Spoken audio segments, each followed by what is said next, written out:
give you an idea and to give you an idea of the sequence of events that led to us being on the island. And I want to stress the history here because it was purely by chance that we established this site. And now that dust at the high latitudes has become a hot topic, I think that we ought to pay a little bit of attention to how this interest has developed over time. When we're engaged in work like this, we tend to regard what we did yesterday as ancient history and not worth worrying about anymore. But I think that there is some historical context needed here, and also to show how serendipity still plays an important role in science. So this is the paper that appeared in 2012 that made an impact with and brought a focus on the role of high latitude dust sources. And the history behind the paper is summarized here in that it evolved through pure chance. We had no interest in setting up a station in Iceland, and it was evolved through collaborations with various people in Iceland. And it was just the very fact that we analyzed for dust was also by chance. And I'll touch on those subjects as I go through this procedure. So my overall objectives is to present this history and to sort of present it also as perhaps an approach to continuing the work in Iceland of this nature. And specifically, what I would like to see is that somehow we can reestablish sampling on Jaime, because it's a unique facility, a unique location, and it's important that it be preserved. So some back history on this. We have operated aerosol samplings all over the world, trying to get our major interest has long been nitrogen and sulfur species and mineral dust. And in the 1980s, I led a large cooperative effort in the North Atlantic to put primarily aerosol sampling instrumentation on islands and some coastal locations in the North Atlantic. And what you see here are the mineral dust concentrations at various sites in the North Atlantic. These are monthly means that you see, and note that the scales are different in every one of these, so you have to be a little careful in interpreting them. But it's clear that Africa has a major impact on the dust transport in this latitude, and that impact decreases as you go further north. And there's a station in Macehead, Ireland, and that has the lowest dust concentrations.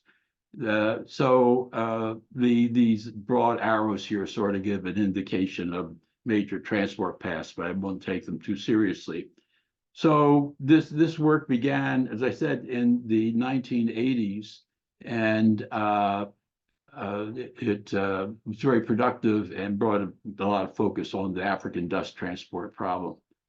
But in 1990, I was contacted by NOAA through the energies of the ambassador in Iceland at the time. The ambassador was Chuck Cobb.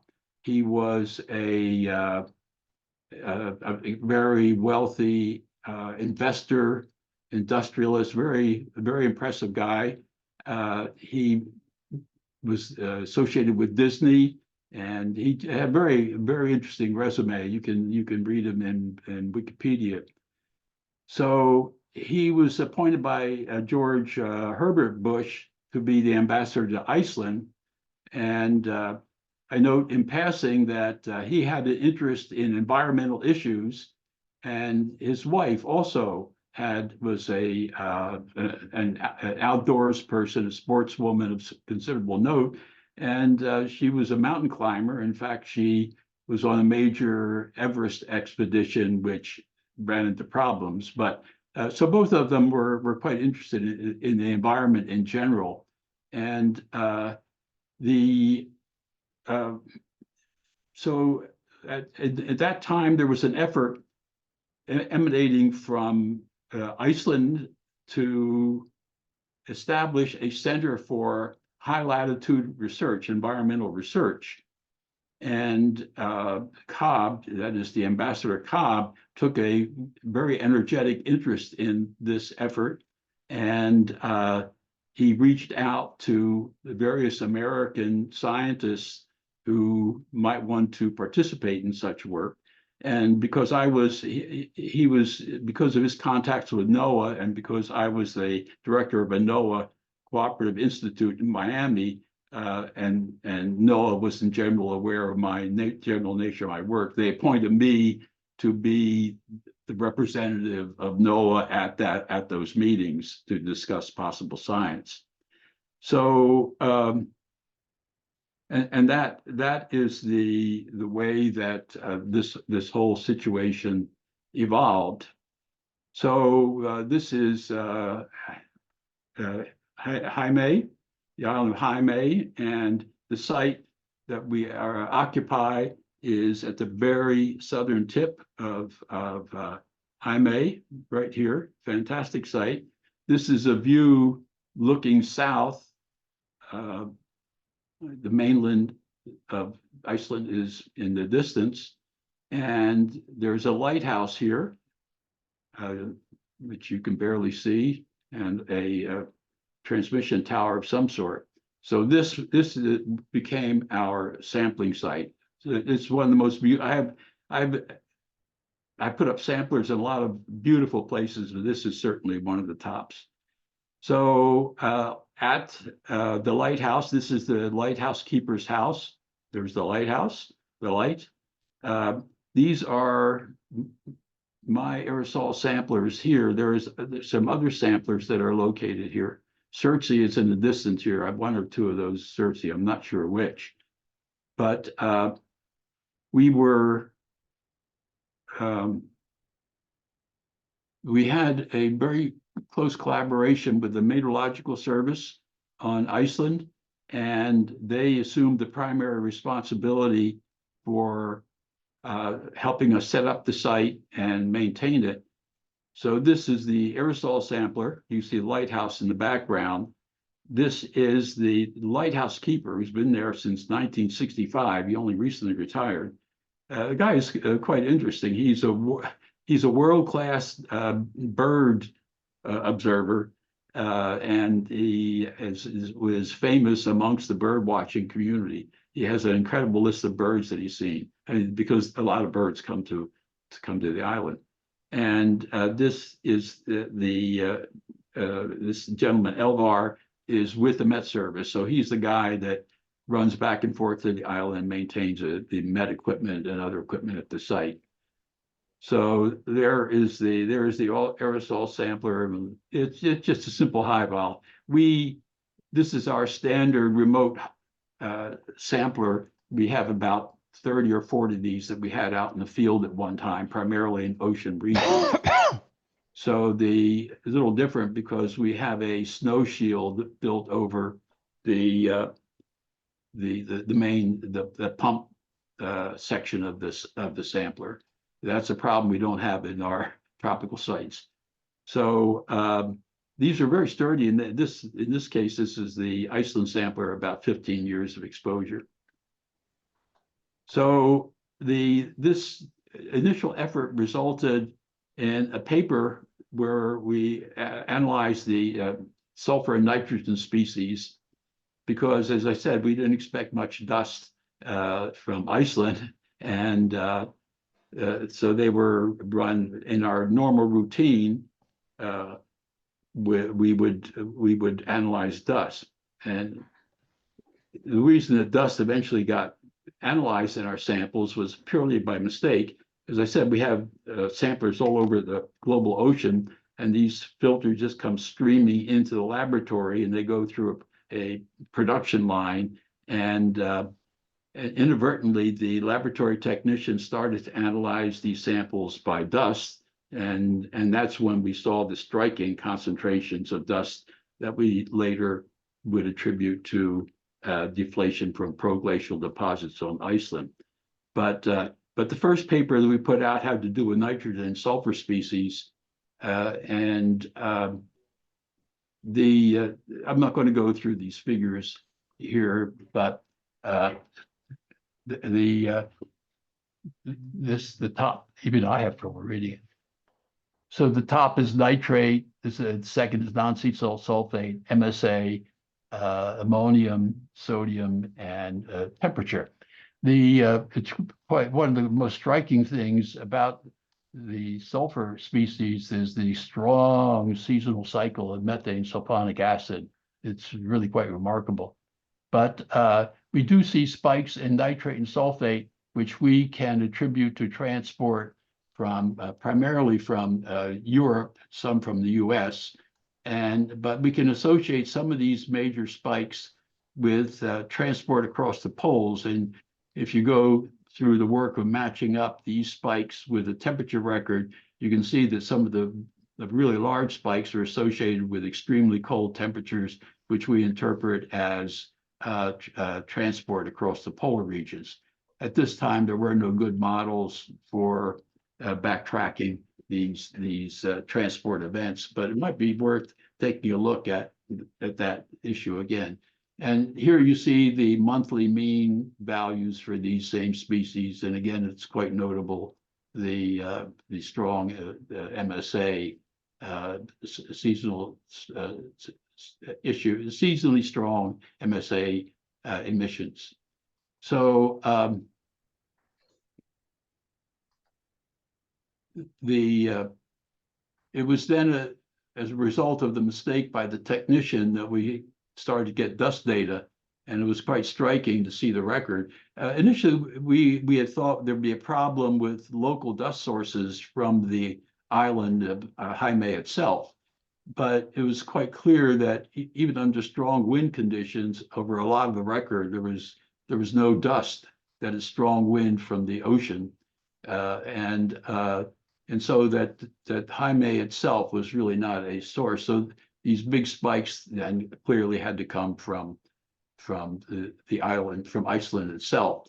So in the paper, which I will not go through, we see these extremely strong episodes, and if you read the paper, we relink this to meteorological activity events and things of that nature.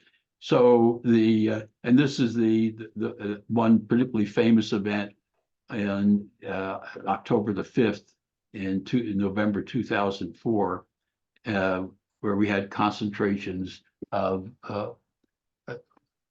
over 1,000 micrograms per cubic meter of air.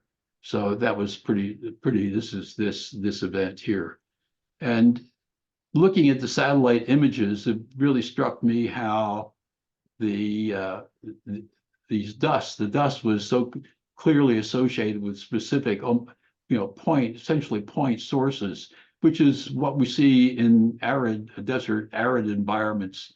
The conditions for emission are extremely critical to depositional environments, along with the environmental conditions associated with the specific events.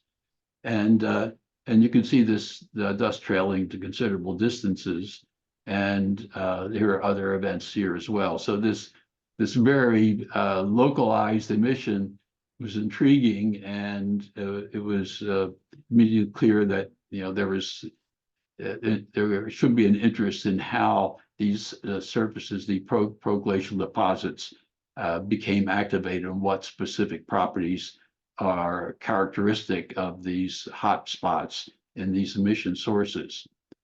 So to put the Iceland emissions in context, this is the same figure that I showed you before with mineral dust concentrations of micrograms per cubic meter of air. And again, I emphasize all these scales are different.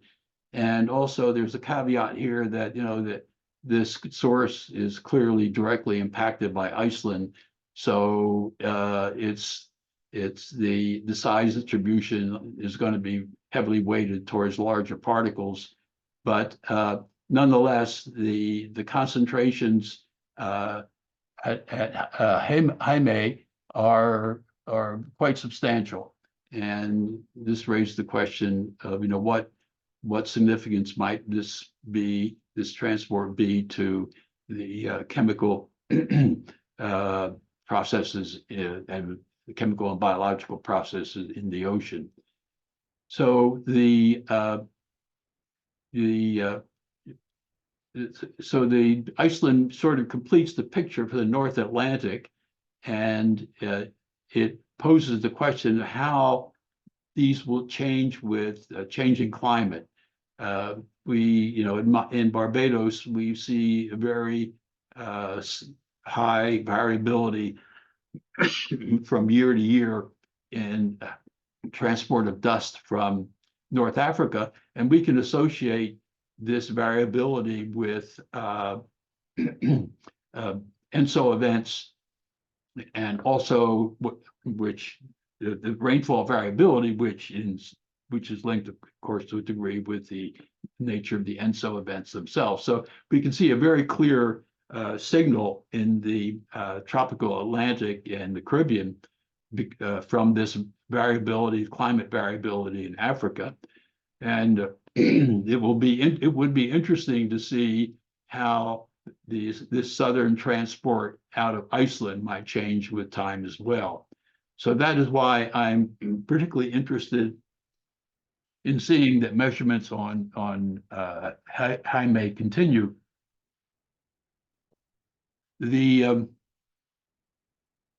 So I close with a few thoughts here.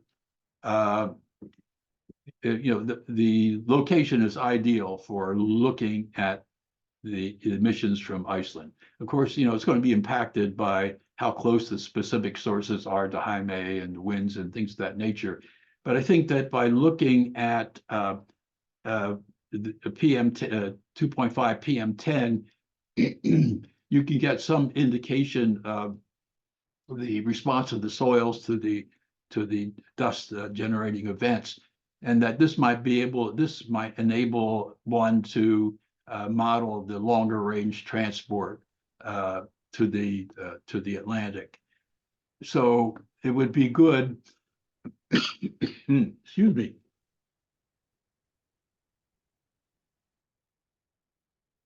I think it would be great to have a PM10 PM 2.5 sampler on the island, and to look at that variability with seasonally and from event to event, to get a handle on how climate affects these emissions.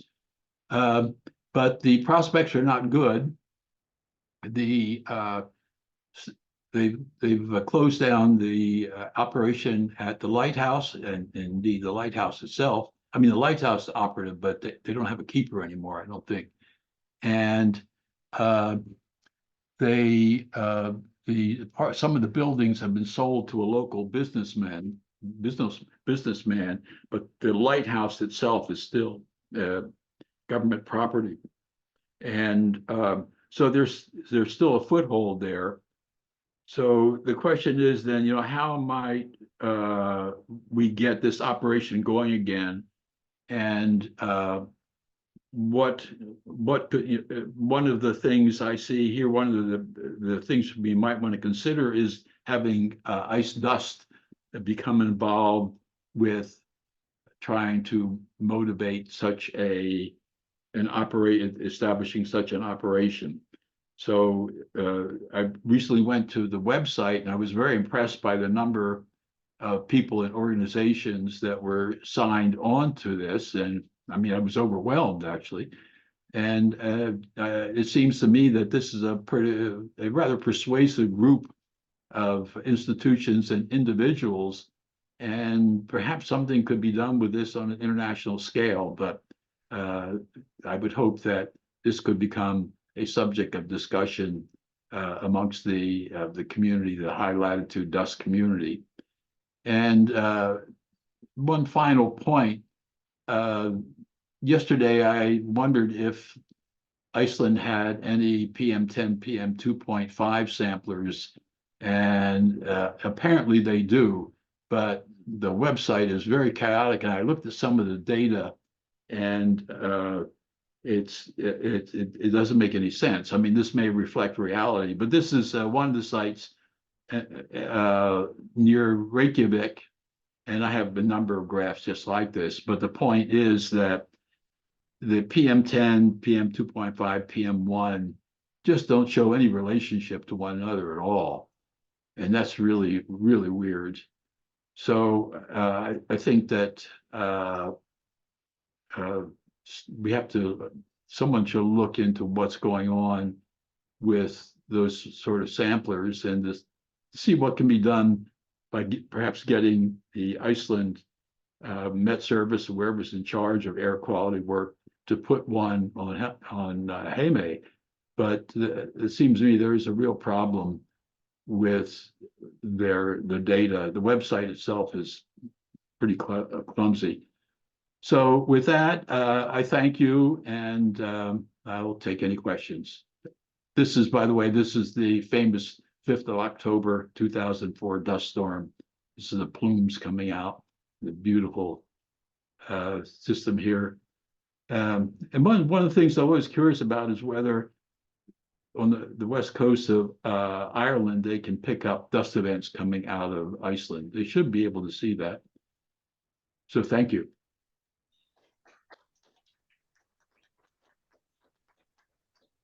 Excellent talk. Thank you, Joe, for sharing us the history of aerosol sampling in the Western Islands and all your significant work on dust.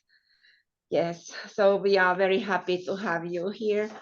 So there were several questions raised by Joe, but first, do we have already questions? Yeah, we have questions in the audience, so please come in the front so that Joe can more easily hear you. Hi, and thank you for your presentation. Is the camera working? No. I think. Okay. My name is Thorsteinn Jóhannsson. I'm working at the Environmental Agency of Iceland. I would really much be in contact with you after the meeting. Maybe I could help something set this up and running again. So Sure. I actually thought it was still running, but it was operated since 1990s. When does it stop sampling? Do you know that? Oh, there was one on Jaime? Yes. Oh, well, okay. I was not aware of that, and perusing the data, I didn't do it carefully. I just did this yesterday afternoon. Okay. And I had to contact Pablo to try to get an understanding of what was going on there. But yeah, that would be extremely interesting. That would really be great. Please get in touch with me. Okay. But the station, is it in Jaime, in Vestmannaeyjar? No, we don't have a station in Yeah, Heimei, yeah. but Pablo, his email. Or, yes, so we'll be in contact. Okay, good. It's out. That's great. That's great. Okay, thank you. Fantastic. Yes. Yes. Okay, great. Any other questions or comments from the audience here on site?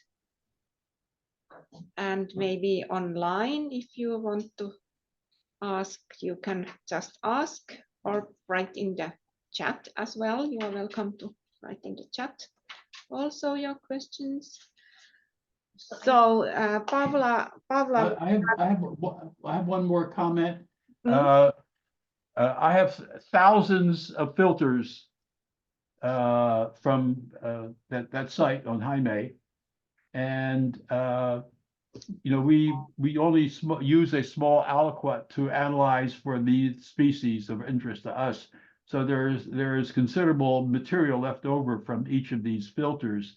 So if anyone has any ideas about, you know, doing research on the mineral dust that's, you know, that's specific to the Jaime sampling site, we'll be pleased, you know, to discuss sharing samples. So feel free to contact me if you'd like to play with some samples. I'm very interested. I'll be in contact. My name's Arnold Downey from the University of Montreal. And my talk earlier was, yeah, I'd be very interested. I'll be in contact. Oh, great, great. We'll be pleased to chat with you. Of course, I've been retired now for 15 years, and I'm a little out of contact. I follow, loosely what's going on in the high latitudes, but I've been out for 15 years. I'm still active, sort of, but we have a person that's taken over my aerosol program, and she's doing a fantastic job. And her name is Cassie Gaston, Gaston, and she's doing a phenomenal job.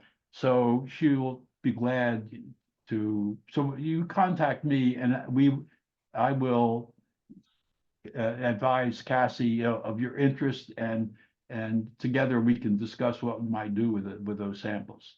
But please contact me. Yeah, I do total metals analysis and also bioaccessibility of metals. So those would be great if I could possibly. Oh, good. I'll contact. Yeah, and that'd be great. Good, very good. Excellent. Yes. I will just add, this is Barbara.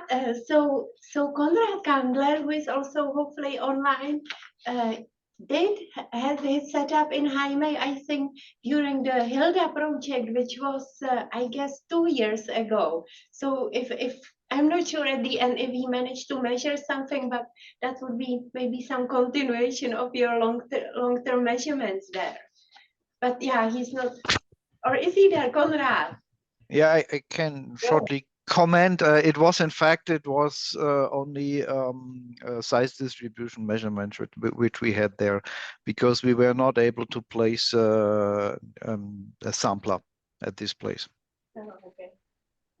Okay. Why weren't you able to place a sampler? So to call it, you named the problem. The property was sold. Oh, yeah, something's going on there. And so, yeah, I think that this group should make some sort of a general statement about, trying to do something and get in touch with the responsible authorities to try to encourage their cooperation in some way. I'm sure money is going to be an issue, but Yeah. it has to be done, I think. Can I ask you, Konrad, this is Outi speaking. So was it like you were not allowed to access there, or you asked a permission and then it was not allowed, or how did it go in practice? Exactly. I asked for permission to place something there, and it was very complicated. And at the end, it turned out that it was politically too sensitive to place something there without a long time arranging for that. And so at the end, we decided that we went to the other side of the hill, which is facing Iceland, which is the mainland, which is quite nice. But we only had space there for a very small, low-cost optical particle sampler running for maybe 1.5 years around.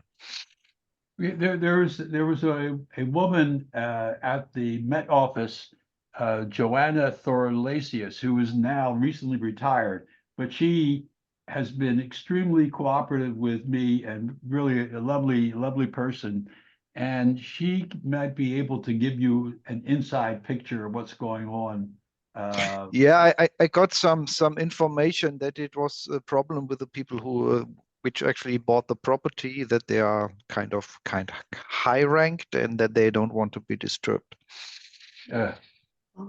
Oh, that's really crazy. Yeah. Okay, well, it's the world we live in. Yes. Okay, but anyways, we try to figure out if there is a solution to this. So both Icelandic Met Institute and then also Ice Dust Association, of course, and we have the connection to the European Aerosol Association as well.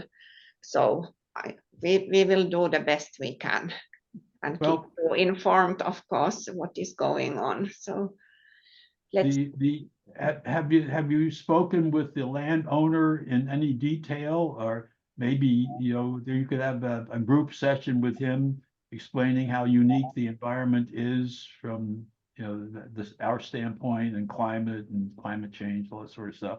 I mean, you know, some of these guys like the ambassador, you know, they have a lot of money and they do a lot of hunting and fishing and things like that. So that's a way to get at their conscience to address some climate issues.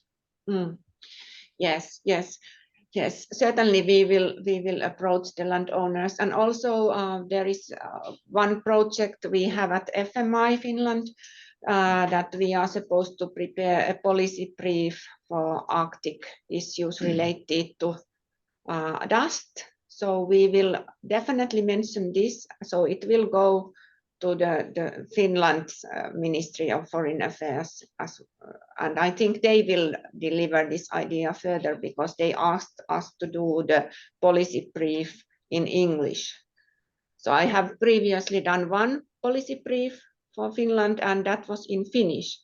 And now they said that the next one has to be in English. So that's my assumption, that they want to utilize it in the Arctic context, not to stay inside Finland only. So this is a topic to be included there in this policy brief, definitely. That's a little bit slower way to proceed. So we have to do all these actions that we can do like immediately, and then a little bit later, like we have the European Aerosol Association meeting in August this year. It will be in Finland, and I will be there at least, and Pavla, I think, remotely accessing, so we can bring this topic up also there in August. That will Good. Be. But what I don't understand, they must maintain the lighthouse. They still own the government still owns the lighthouse. So why? Yeah, sorry. Continue. No, I'm saying that as far as access to Jaime for making measurements, it's my understanding the government still owns the lighthouse. Is that true? Why couldn't the lighthouse be used as to house instruments? Because we do have instruments in there. We had ozone and CO2 and a number of other instruments that were in the lighthouse making measurements. But anyhow, it's getting too complicated for this discussion. But also the CO2, wasn't it one of the longest time series we have? Yes, it was an extremely long time series. That was one of the NOAA connections, yes. Yes, yes, it's right. The authorities own the lighthouse, and I think we should put effort in it. And it's owned by the Road and Harbor Agency. So I will try to do what I can with cooperation with the Met Office too. Yeah. Good. That's fantastic. Great. Okay, so I think we now thank again Joe for fantastic presentation. Thank you. Thank you. Yes. Okay, and then well, yeah, we will proceed with the program. So Joe, you are welcome to sharing your screen, and then we will have our next speaker, who will be Pavla Daxon-Waldhauserova from Iceland, who is on the side. And her topic will be high latitude dust networking and high latitude dust measurement network in Iceland and Antarctica. So Pavla, you are welcome to present your work.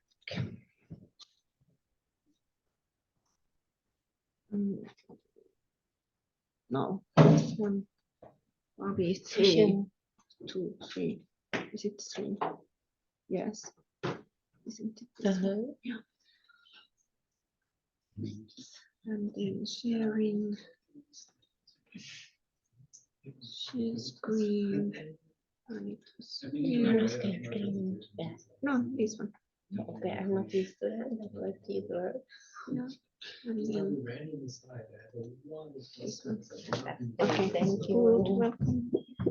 I will take this. Okay. Thank you, Ote and Daniel.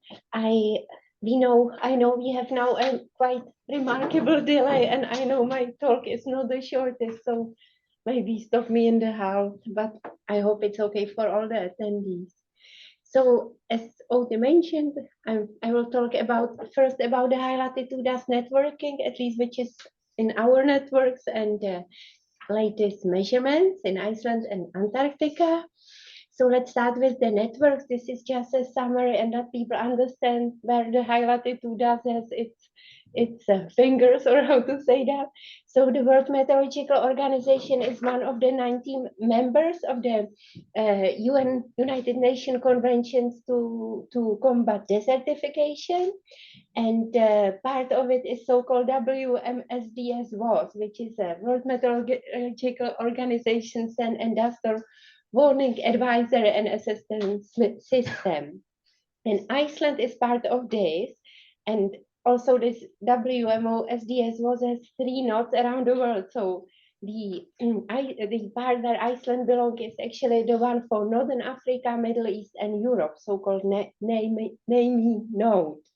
And at the moment, it's the only high latitude desert which is monitored and included in this.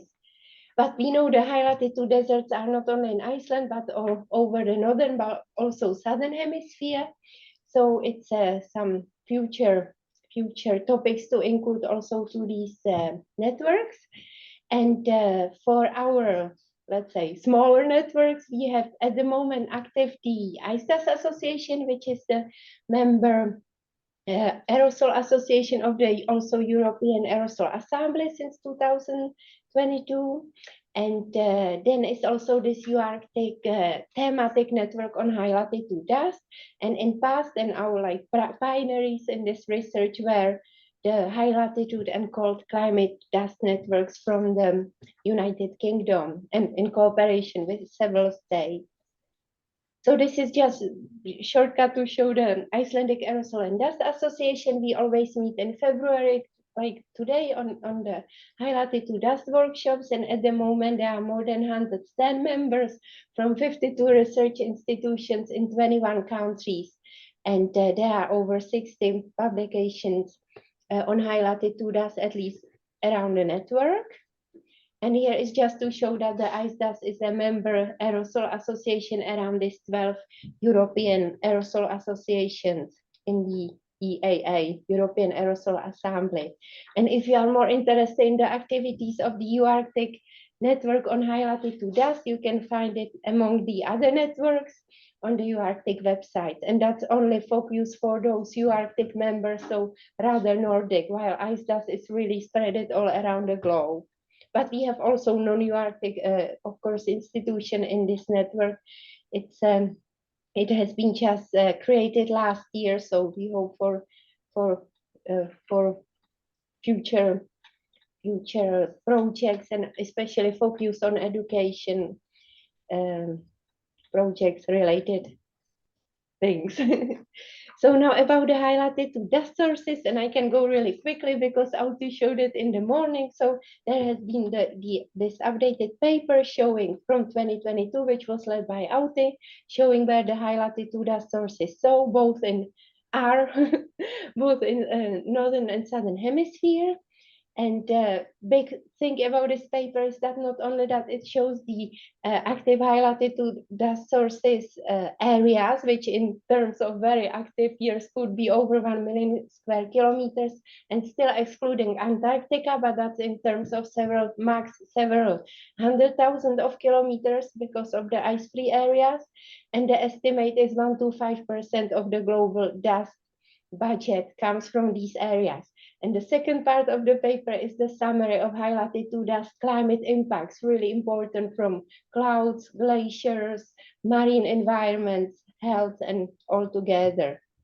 And one example of this, because this paper included over 60 additional hotspots of dust which were not identified before, is, for example, this Kanin Peninsula in Russia, where is the whole village of Shoyona basically buried by the sand, and people live like this. And there are obviously more evidence places like this, but nobody does measure or even know about it from the available measurements and reports. And the other important source of information for high latitude dust sources is this United Nations and dust storm source base map, which was created by Anna Vukovic and team from the University of Belgrade and the National Republic Serbian Hydrometeorological Institute. And we will have also talk from Bojan about their activities. I'm glad he's here. But anyway, on this map, not only that you see the dust belt, typical for most of the dust in the atmosphere, but you can actually see the identified northern dust belt, which is also included in Otis' paper, showing that dust doesn't really stay in the low latitudes. And some of these areas are actually quite active.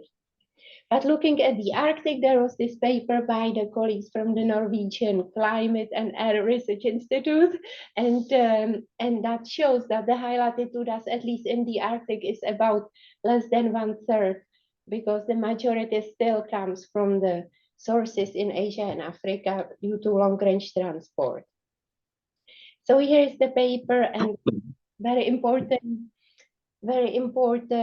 model, dream model, which is the operational model for Icelandic dust in high resolution.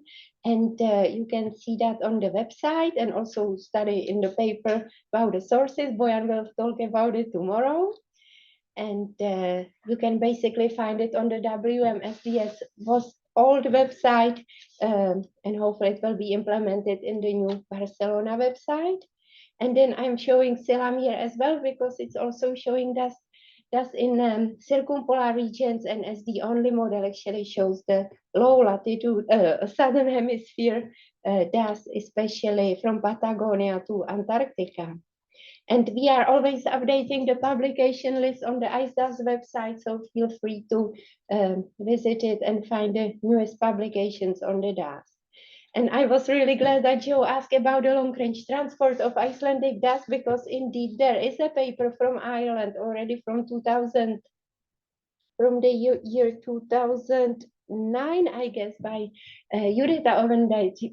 They were focusing on the sulfuric sulfate and other measurements in Mayhead Island, but all of a sudden they actually received high doses of Icelandic dust. But there are other evidences from Svalbard that Icelandic dust travel there, and also all the way from Serbia, showing that the dust can travel over 3,000 kilometers. And Bea Moroni, who will have a talk at the end of this session, actually just submitted paper on another evidence of the Icelandic dust in April of 2019 in Svalbard. So it would be really nice to match it with these Svalbard talks we have seen here today, and also impacts on the snow in there. And as there is a Saharan dust also traveling to Finland, it's also traveling to Iceland, and the particles are giant, or actually reaching 100 micrometers. And Outi showed this amazing paper about the Finnish dust collected in Finland, but from different sources, not only Sahara. And we also do vertical measurements of dust, and we will have talk about it also tomorrow by Jean-Baptiste Renard from the University of Orléans. So, and just to conclude last year, how much more time do I have? Just tell me. Well, you have spoken only 8 minutes, 20 No, seconds. impossible. So I must be in half. But we implement the cameras, which is really great tool to observe the storms around the dust sources in Iceland, because indeed we have had a lot of challenges, and I will show you with the measurements.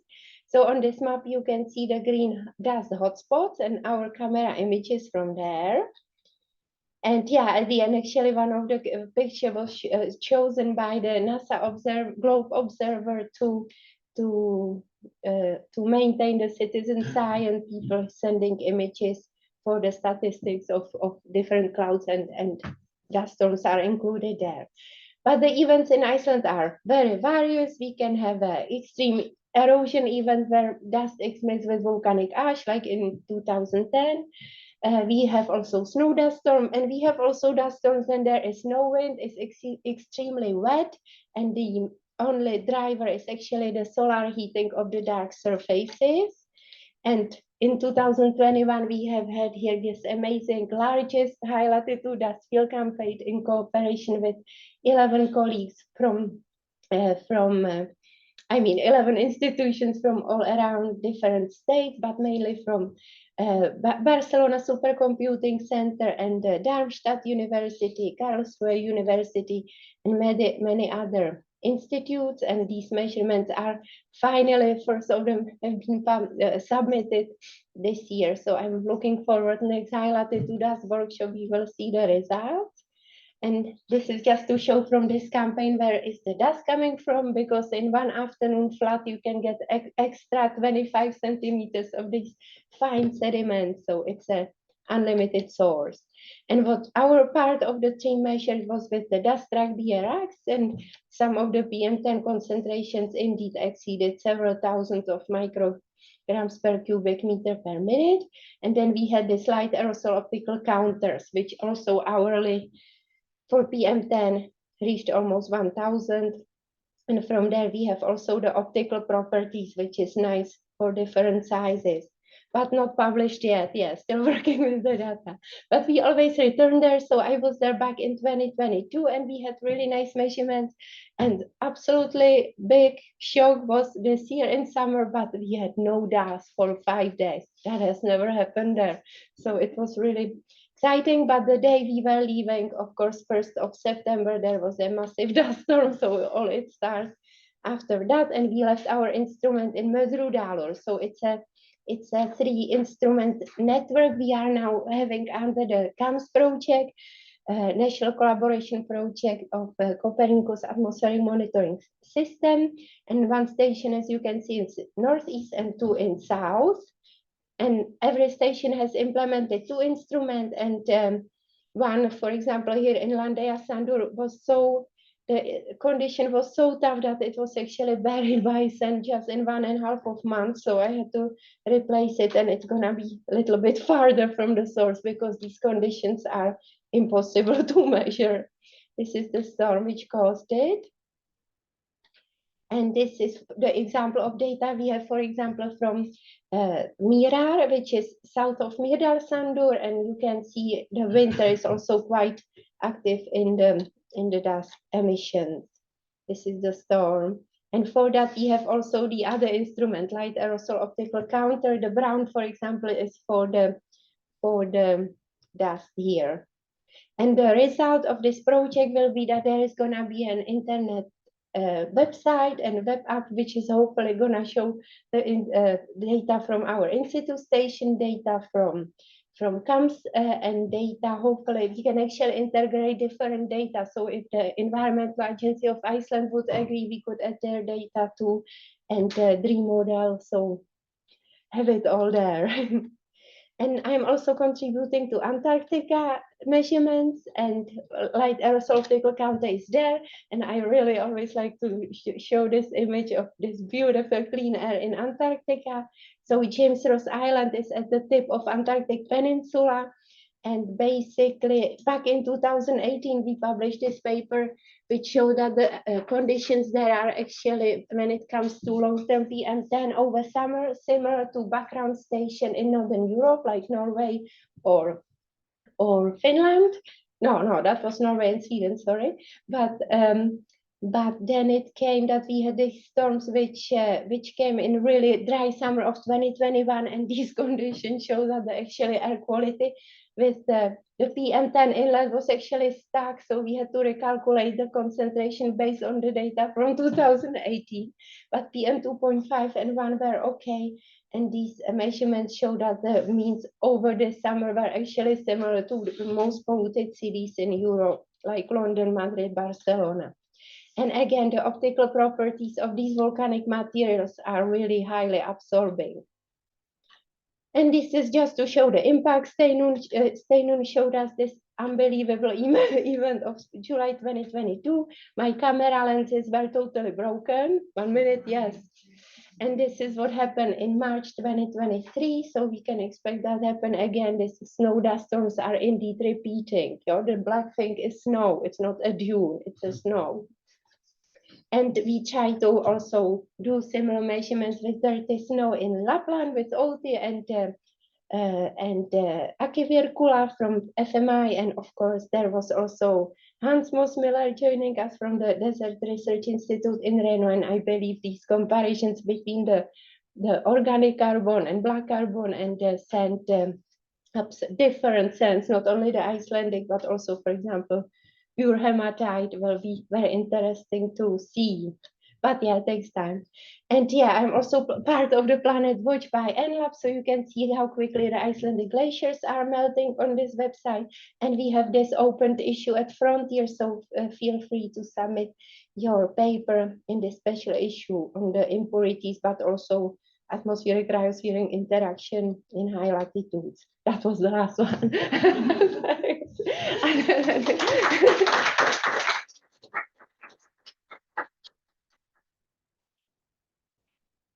So yeah. Any quick questions for Pavla? Any questions online for Pavla?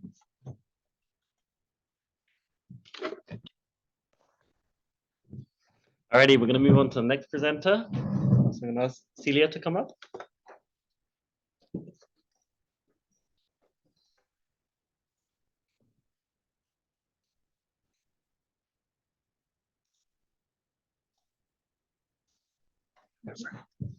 This is a okay.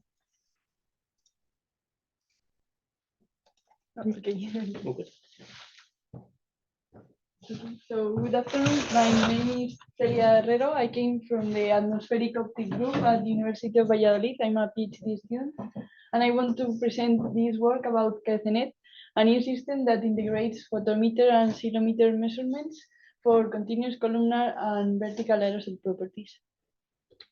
So the motivation of this work is increasing the knowledge about atmospheric aerosol due to the importance of reducing the uncertainties on aerosol relative forcing. Also because this is really useful for modeling and forecasting, and just to provide information to the general public. For these aerosol properties, we need the measurements of two different remote sensing instruments. First, the sun sky photometers. We use the model from CIMEL 318T, and this instrument measures the direct sun and also moon at night, the irradiance and the sky irradiance. And it takes, with this measurement, applying the Beer-Burger-Lambert law, we can get the total attenuation of the light by the atmosphere. And assuming that the gaseous contribution is constant and well known, we can get the aerosol contribution to this attenuation, and this is the aerosol optical depth. This aerosol optical depth has a spectral dependency that we can study because this instrument has 10 different filters for wavelength between 340 and 1064 nanometers. So this instrument also has the capability of measuring sky radiance in different geometries, like the Almucantar that I saw here, and using this with the AOD as input in the retrieval algorithms, like the one that is implemented in Aeronet or GRASP, which I will talk more about later. We can get the aerosol properties, such as the single scattering albedo, the refractive index, or the size distribution. But all these properties are only columnar property or columnar information in the atmospheric column, and we don't have vertical resolution. So because the Atmospheric Optic Group at the University of Valladolid manages more than 50 photometers in the actress branch, we had a huge data to manage, and we need to develop a software tool to manage all this data and process it. So this is why Kailis was developed. This is a software tool with a client-server structure that assimilates external data and has the capability to process all this data and get the products such as the AOD or the retrievals for the aerosol properties. It also can get some information about the instrument, like checking if there is any problem with it at the station, and you don't have to go over there unless you know there is something happening. So the other instrument that we use for this work is the ceilometer. This is a LiDAR type instrument that analyzes the elastic scattering with a laser with 1064 nanometer central wavelength, and it has a range of 15 kilometers height. It collects the backscatter laser signal of the laser with an optical telescope, and then we get the vertical profile for range corrected signal. So in the Iberian Peninsula, there is a network for this kind of instrument called ICENET that has common calibration protocol for this instrument, and it has the same procedure to get the data, and it has a well-known cloud screening method and algorithm. So with these two instruments, we have the measurement of the interaction of the aerosols with the atmosphere, and we want to characterize the aerosol properties. So we have an inversion problem. In order to solve this, we can use the inversion algorithm such as GRASP, that is the general retrieval of atmosphere and surface properties that was developed by Dubovic. This is a really versatile algorithm because it can study the synergies between different instruments using the different measurements as input. And it's also flexible because it has two different modes, the immersed inversion mode and the radiative transfer simulation mode. And it's also free and open source. So for this work, we use as input the columnar measurements of the photometer, the EOD, and the sky radiance. And we get the information about the vertical height with the ceilometer range corrected signal. Combining both measurements and using GRASP, we get as output the retrieved parameters for the aerosols, the single scattering albedo, the size distribution, which I speak about before, that were in the column, in the total column, but also this new methodology can provide the vertical resolution for these properties, like the volume concentration vertical profiles or the scattering coefficient vertical profile, among others.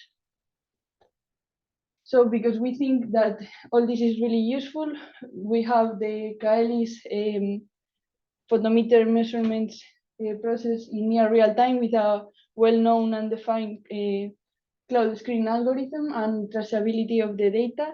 We also have the same procedure for the ceilometers in ICENET, and GRASP has the capability of doing this retrieval. We developed ICENET, that is a system that does all this in near real time and provides users all this information.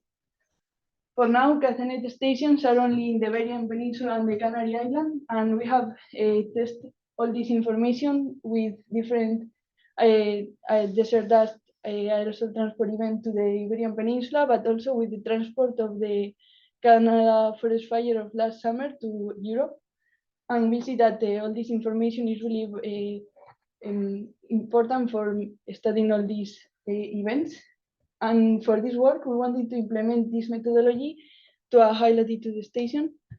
So we did that for a station in Norway, Andenes, that has a photometer collocated with a ceilometer, and it also has a all-sky camera.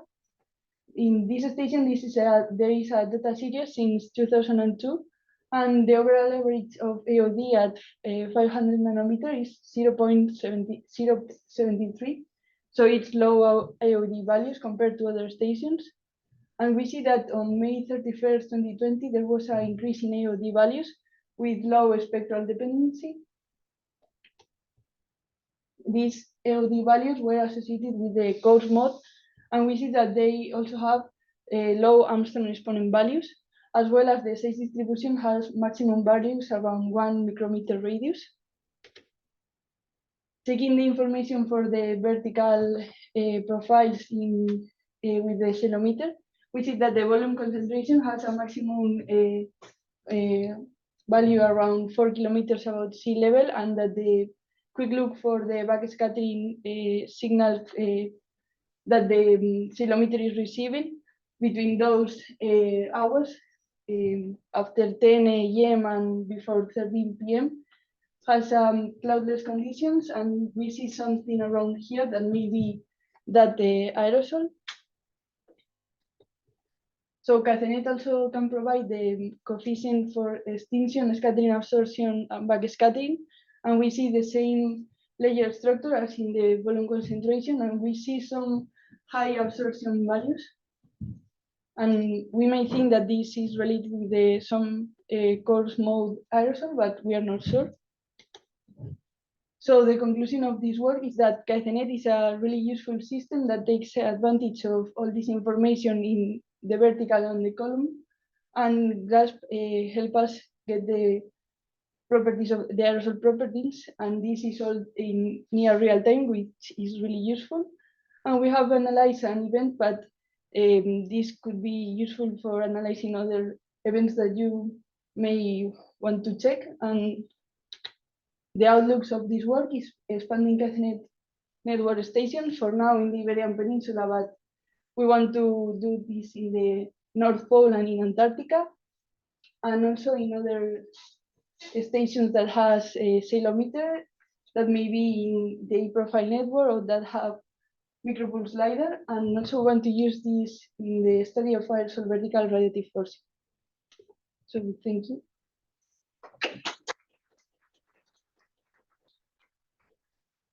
Any questions in the room? Yes. So I move forward to the Yes, online please. speakers. Can you respond? Thank you. Well, thanks a lot. It was really nice talking. I think it's an important thing because I also saw from your list that you had all these points where you listed, and remote sensing was one point number 10 or something. So I think this is reaching very much into that. And also coupling into the other talks that we've seen today about addressing uncertainties and so on. And this upcoming Earth Care mission, of course, is a part of this. And this is throwing back a bit to the Icelandic community, because there is recently pointed out there is a gap as far as I've understood. There is no aeronet station or accelerometers that is in Iceland. Is that correct? So there is, when you looking into can you have those gap fillings? I checked, and there was a photometer in Reykjavik for 2 years, I think. Yeah, that was owned by the German university, right? Not sure if Thorstein is familiar with that. I checked in the Aeronet website, and And I I saw think the there. guy actually died, so it was the German researcher. So maybe if that's a recommendation, at least for these cultural activities from ESA, I think that is to see if we could do something also for Iceland, because the transport, if you have some outbreaks from desert dust, you can see it clearly in the Spain signal, right? And Portuguese and Iberian Peninsula. And then you can measure it from time to time in Nane Palomar. And also you see the transport clearly coming over in Nyholmsund for the aeronet station up there. But you don't measure it at the ground because the transport is far away, and then you could possibly pick up some signals in the meantime out in the Atlantic from Iceland. I think there is sailorometers in. Like the net. Yes. Like 7, I think that offers at least 7 Yes. centimeters and 2 radars. Okay, so that's a network that could be utilized a bit more to.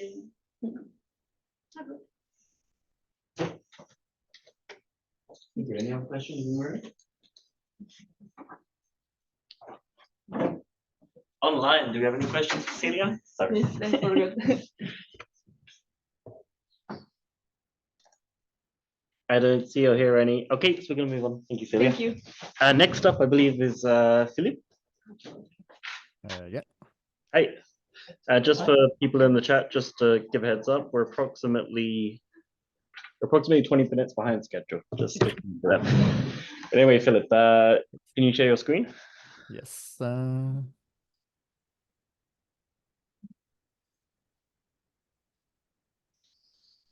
Yep. Awesome. We can see it. Right. It looks good. You can see clearly. Yep. Looks good. Oh yeah, perfect. Go for it. So, hi everyone. I'm Philippe Gauvin-Bourdon from Dalhousie University, and I'll be presenting today kind of basically primary work from my PhD project. In the Chang group at Dalhousie University in collaboration with the ACE group from University of Montreal. So, well, first thing, I think kind of we all know dust is an important effect on the radiative balance, especially in the Arctic, and with the Arctic region being kind of warming up twice as fast as the rest of the globe. It has kind of an amplified importance. It's figure you've probably all seen from the sixth IPCC assessment, but aerosol are still kind of the largest source of uncertainty in terms of climate modeling and climate prediction, mainly to kind of the wide range of their composition, and so the wide range of their radiative effect, be it kind of direct effect. So like a couple talk I've already approached before, the effect of absorption or reflection of the light on those aerosol particle, but also kind of the effect on the composition of cloud that change depending on the aerosol composition. And so kind of with basically these bases, we set out on a project centered around the Canadian Arctic archipelago to monitor and to better understand kind of the temporal variation and the change in the composition of the particle across basically multiple years and their seasonal variability to be able to kind of characterize the climate effect of those particle better. And for kind of my particular part in the project, where I'm mainly trying to kind of answer two main questions. First is really define what is the seasonality of the particle we observed at Pearl, their concentration, and have a better understanding of their composition. And linked to that, well, we saw kind of what could possibly be attributed to source of dust, and with as we all know, kind of the importance or the increase attention shine onto high latitude dust, try to modernize and kind of better constrain what is the exact influence of high latitude dust in the total mass concentration observed at our study site.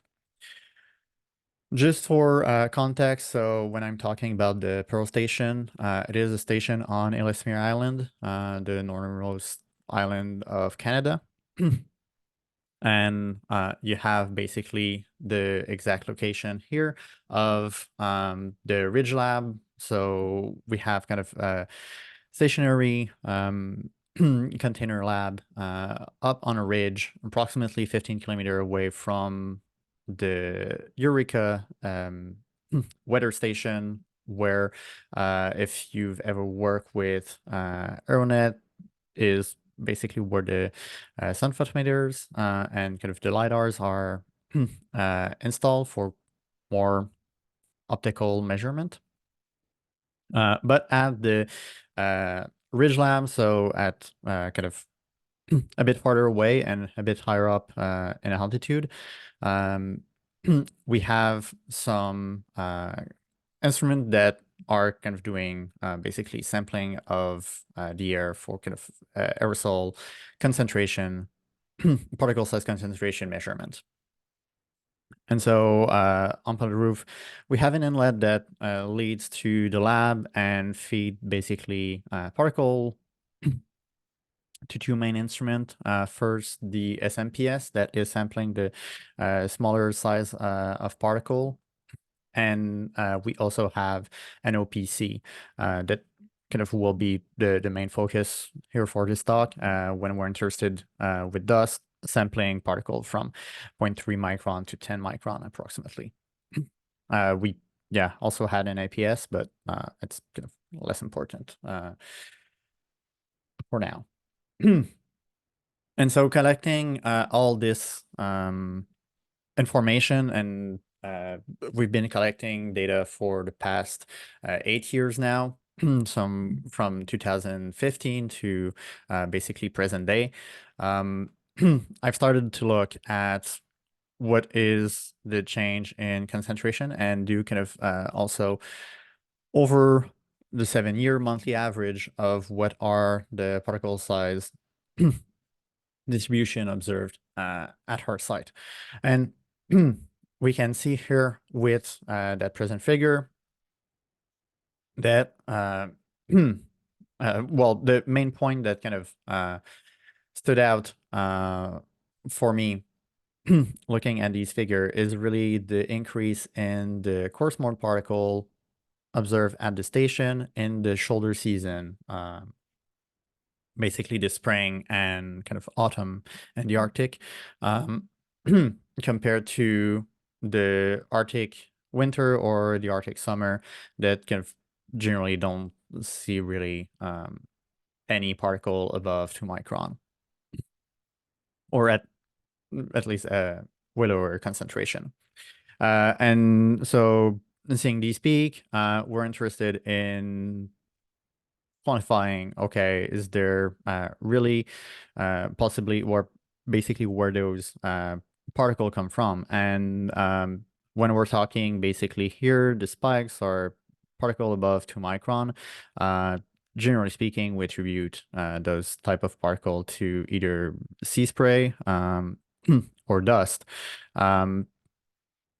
And we wanted to make sure that those spikes were not just kind of really super highs for a Dick event, and were actually kind of really proper or repeatable observation. And so I started looking basically at kind of a time series and trying to identify when were the moment and time where kind of higher concentration were observed to go forward. So this is pretty much what this figure is showing. It's a kind of time series or a snapshot of exactly just the year 2020, which was the year, if we're observing the mass concentration over kind of our 7 years of data, is a year where there was the highest mass concentration, so kind of the highest likelihood of seeing kind of higher concentration of dust. And I've simply kind of highlighted, or basically each point is any point in time where the mass concentration or the number concentration observed was above 3 standard deviation from the average concentration for the year. So kind of what we could qualify as an exceptional high mass concentration for event for a large particle. And you have basically with the color map what the exact mass concentration observed at that time was. So we can really see that kind of in the year 2020, the month of April and the month of October were really kind of the well, what we expected as the kind of shoulder season coarse mode particle month for coarse mode particle emission. But we also have kind of a peak in approximately the month of July that is fairly kind of constant, and we don't necessarily expect it from our main seasonal mass concentration. And so from that, it was kind of pretty much just looking at the size concentration, a bit getting to the maximum of what we were able to get for information. So I started looking into the possibility of integrating a bit more basically modeling analysis to that, and compare what the model were telling us about the composition of the aerosol and where we're coming from compared to the data we have on site. And so for that, just kind of as a fun introduction, I'm using JustCam with the module Thomas.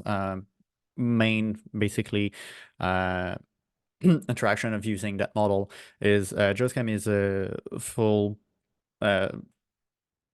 a global chemical transport model that is allowing us basically to see really the interaction of the particle with other chemical in the atmosphere.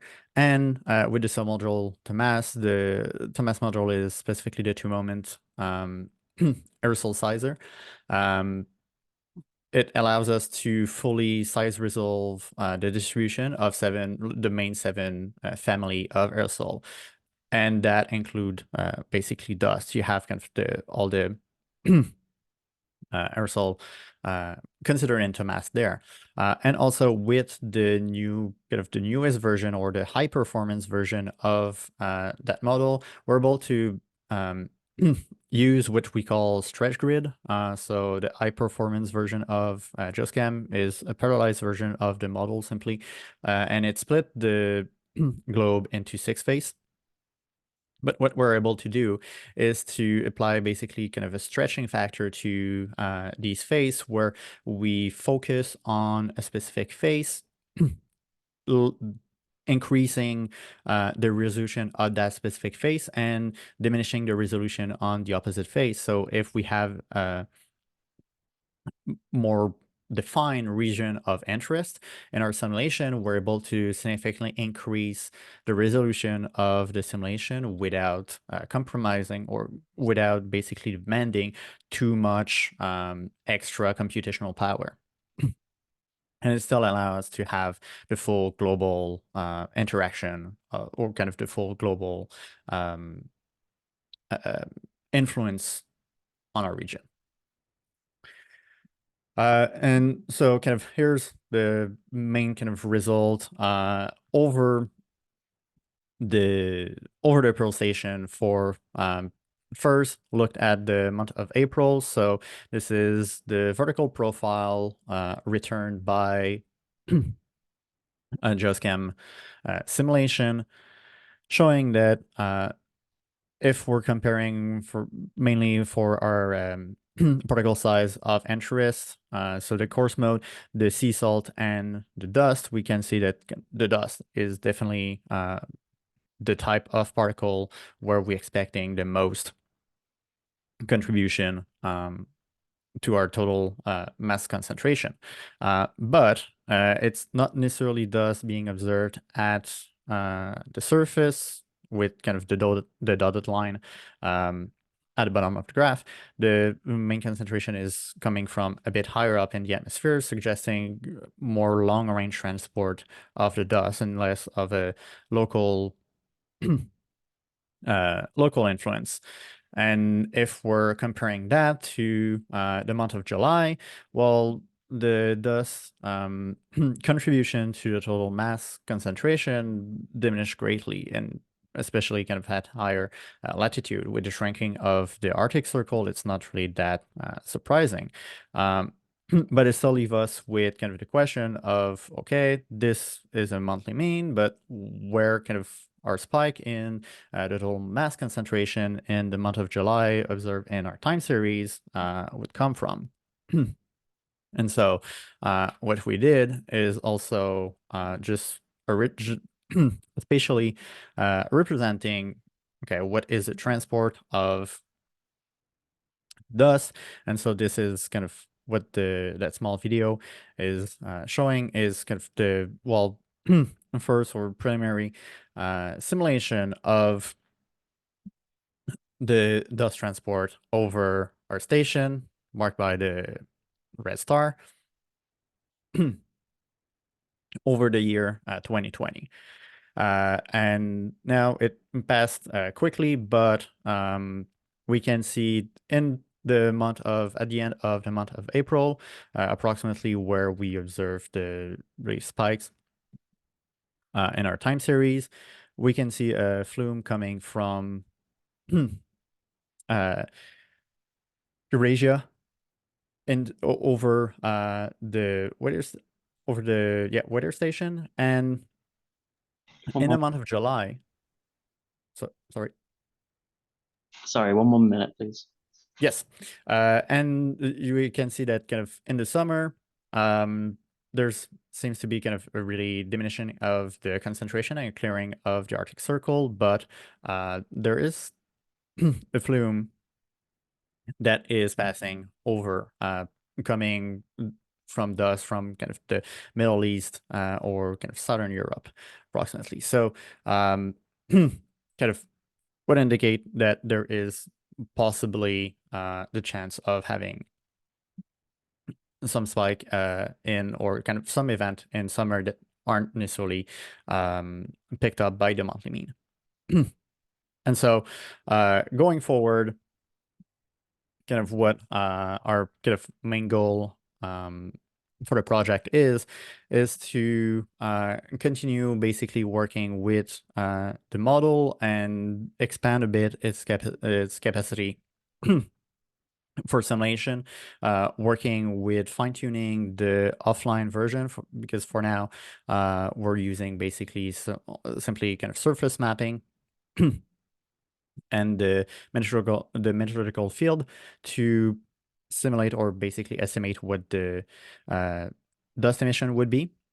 But we have the possibility to use offline and emission maps to simulate the amount of dust being produced.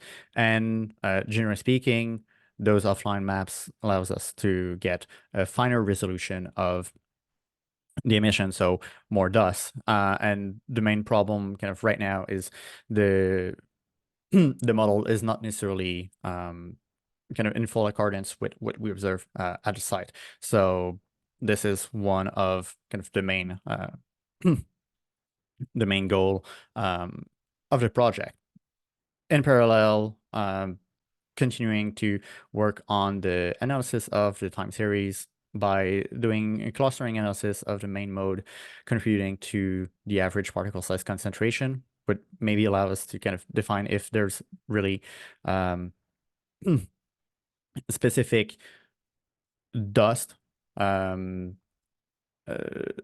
dust mode of the particle observed at Pearl. And hopefully, finger crossed, if the Pearl site is still open in the following years, would like to basically install filter at the station on top of simply having the particle sizer to be able to fully chemically characterize the particle being observed by our instrument. So thank you, and I will welcome any question.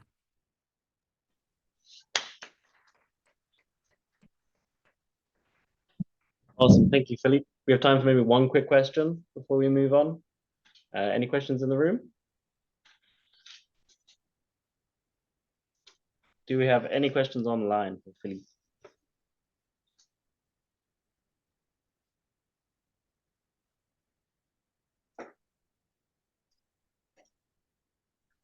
I'm not seeing any, Philippe, but thank you very much. No, thank you. Thank you.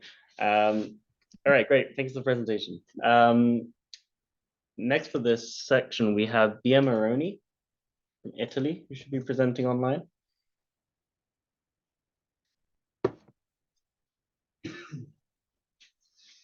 Bia, are you in the chat? Oh, sorry, in this Zoom session? Beatrice, yeah.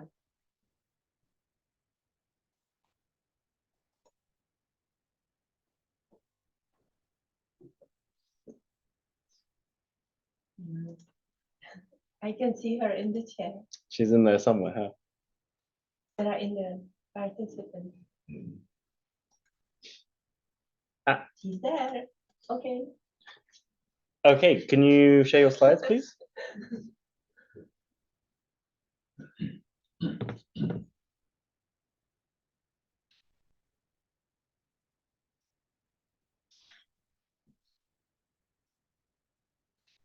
Great, and we can't hear you.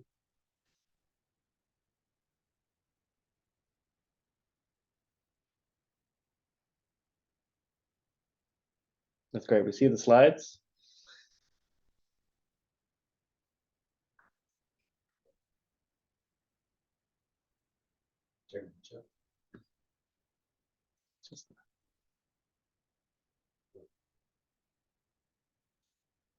Can you hear me? That's it. We can see and hear you. Oh, thank you so much. I'm the last today, and I'll try to go quickly and to tell you shortly something about the trail of Icelandic dust. I thank you all for paying attention, and also I want to thank you, Philip, who has anticipated now in his talk some points regarding what I will talk about now, because we know that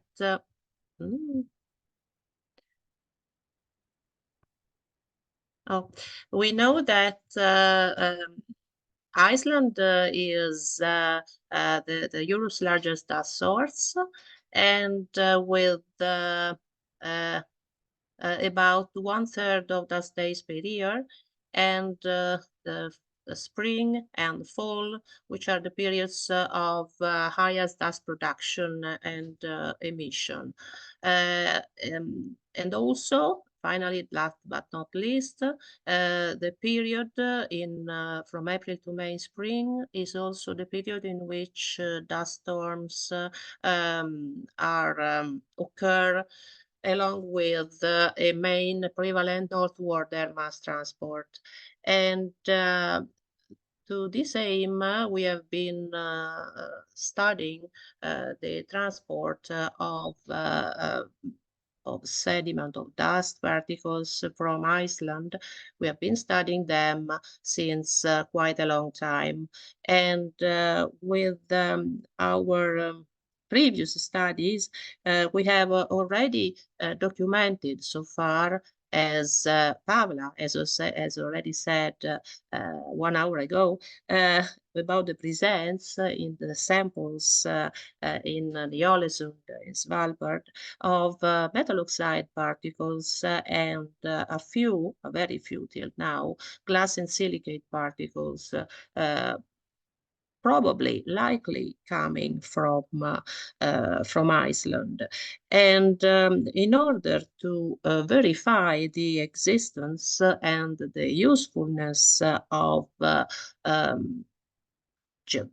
such kind of mineralogical and geochemical markers of Icelandic origin, we wanted to go deeper on this side. So the aim of this last work I will try to present you now is to verify and to analyze more deeply the relationships between the aerosol particles,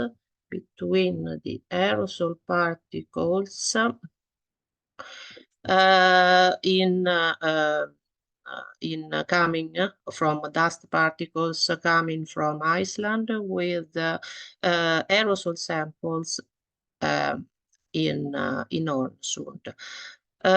To the same, we have compared surface sediments from local sediments in Ålesund in South Svalbard with the sediments, surface and dust samples from Iceland. And we applied a combined individual particle characterization by scanning electron microscopy plus air mass transport modeling. Here is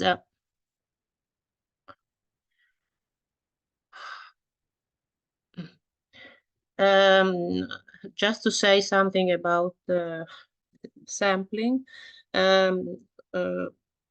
The samples coming from Iceland, we collected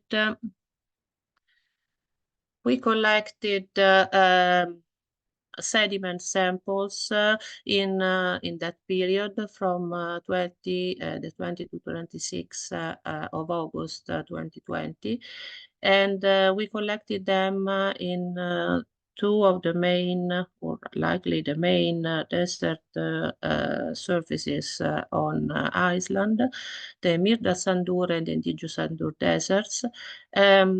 We had the possibility also to collect samples from dust, because as you can see on the left side, we had also the chance to be inside devil wheels and it was possible also. That is me, that on the roundish that is me while collecting the samples.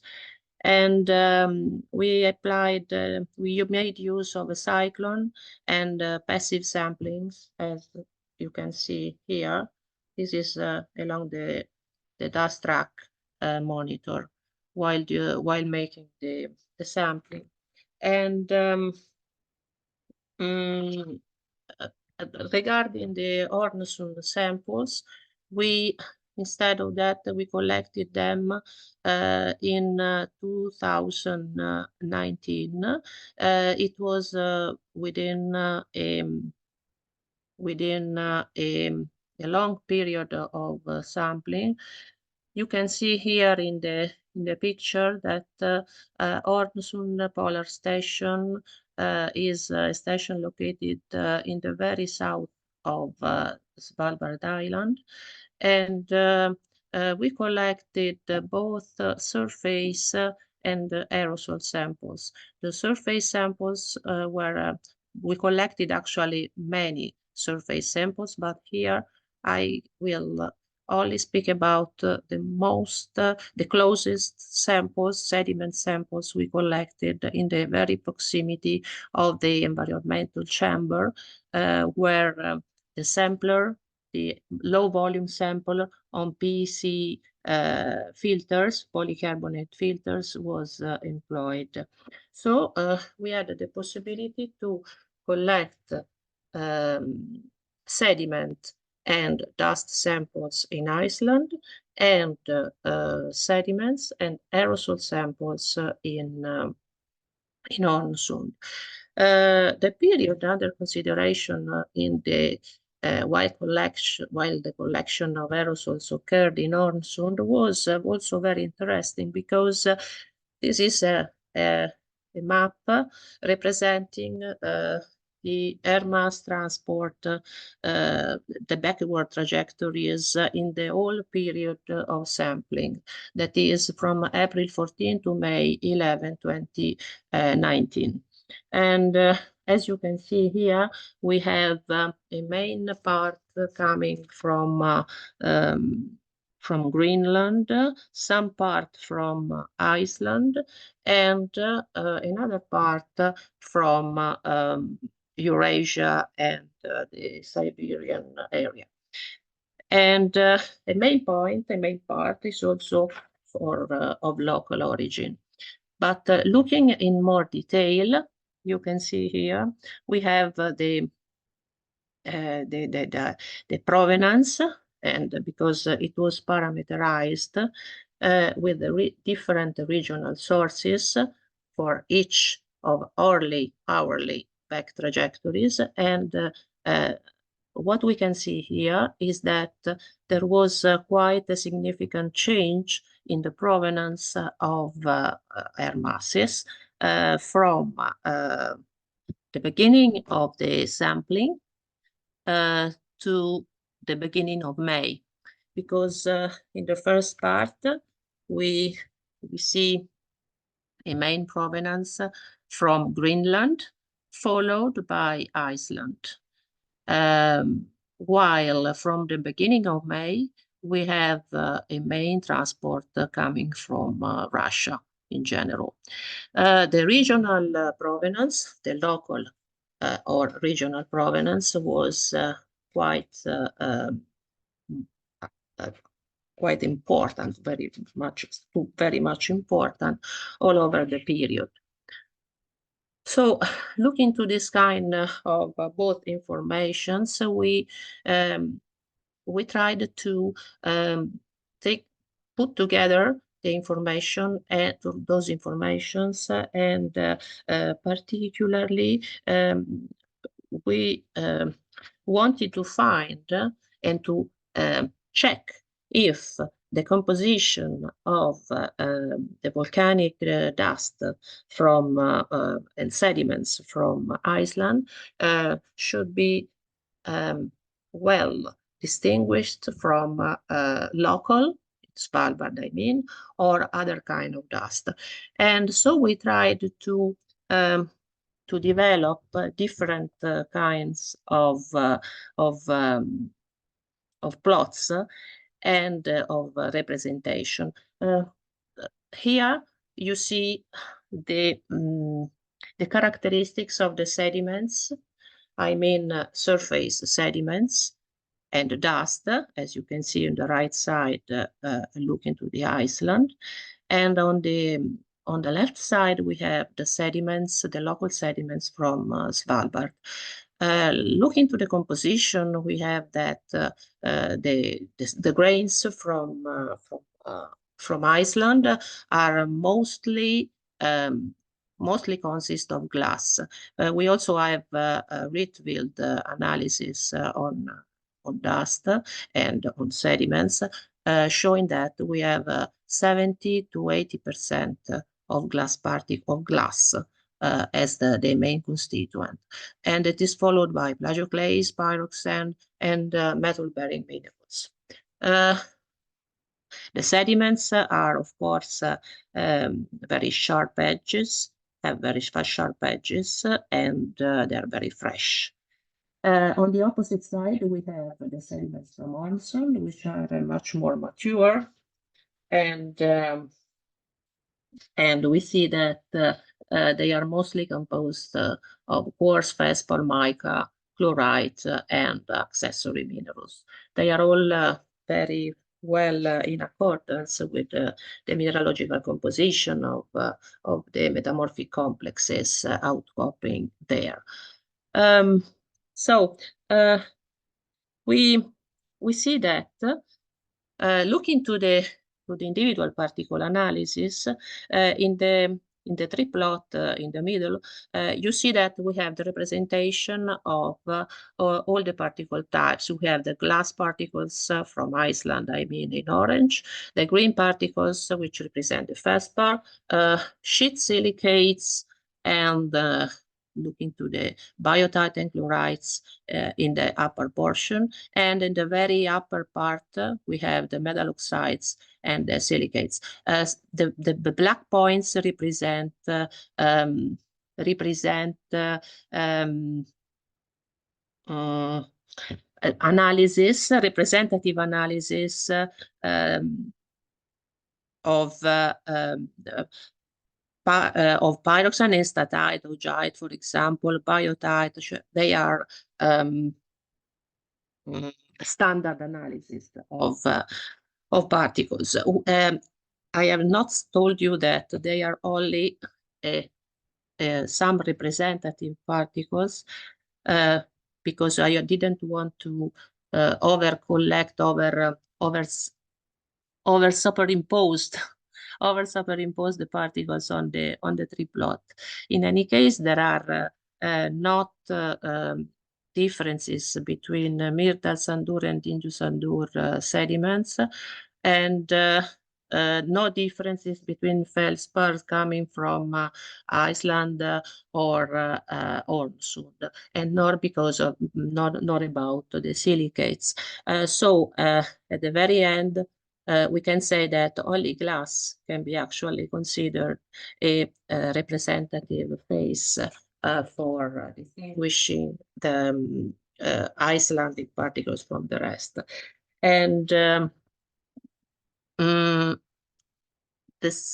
we could say many other things, but likely it's better to move to the comparison between sediments and aerosols. And in the next point, here you can see the comparison between the sediments, which are all reported with their own colors, independently of the source, because we have already chosen glass as the most representative phase. And in stars, we see the particles from the aerosols. We see that the aerosol particles tend to be occupy all over the triangles. You see that in the left part we have the April samples, and in the right part, the right triplot, you have the May samples. You see that we have the natural particles, which have a very varied, very variable composition.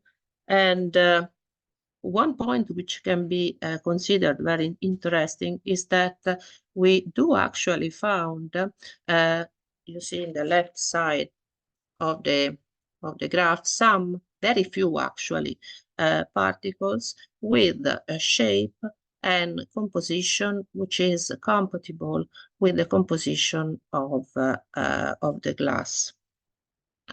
These are the sediment samples I told you. And looking to the date of sampling, we can actually say, and we can actually argue that these particles do actually come from the air masses which have traveled starting from Iceland when during the dust events, which did actually occur on Iceland 2 or 3 days before the advection and before the sampling at Ormsund. There were very few particles. We found very few particles here, and a very few number of particles resembling enstatite or diopside, mainly enstatite. So from a general point of view, we can see that we can argue that they can be actually it's possible to have them. However, it is to note that we have also some particles which are similar in composition to those of glass, but they were collected later on in different dates. So this fact can be explained considering that in some cases, these particles should have been remained, I can say, such as suspended in the troposphere for some time before reaching the ground. And that could be possible, of course, because it was a period actually of atmospheric stability. But otherwise, we should also conclude that the geochemical interval, I can say, of the glass within the graph can be shared or could be shared by different types of silicate particles, including also the volcanic glass. So some such conclusion is to be still checked, of course. Another aspect, a second aspect, which is also very interesting to see, is that in the aerosols, in the triangles, we can see, especially in May, a large number of particles which do not resemble any kind of particles we have already analyzed as a standard, as representative particles. I mean, they are not glass, they are not actually chlorides or chlorides similar to those. And so, yes, thank you. And so we can argue that these are particles of another kind of provenance, likely from the Siberian area because of their composition, but it should be, of course, it should be checked better. So the last point is that we are still on the trail to better understand, but we think that glass is definitely the best candidate for the recognition of dust provenance.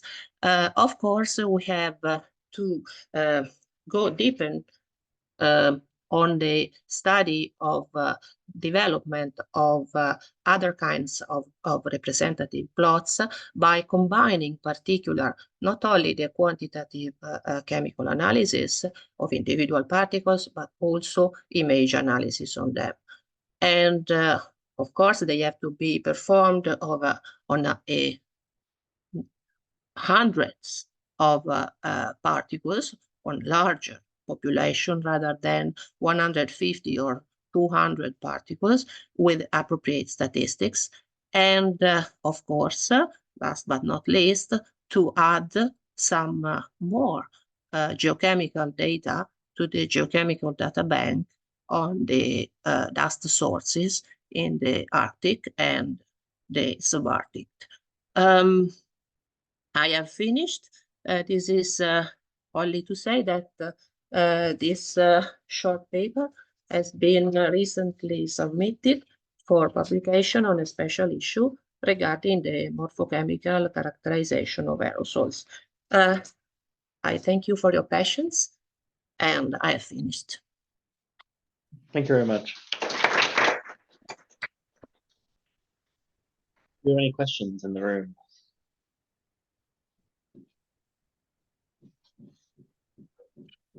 Any questions online? Free to message in the chat or just pop up.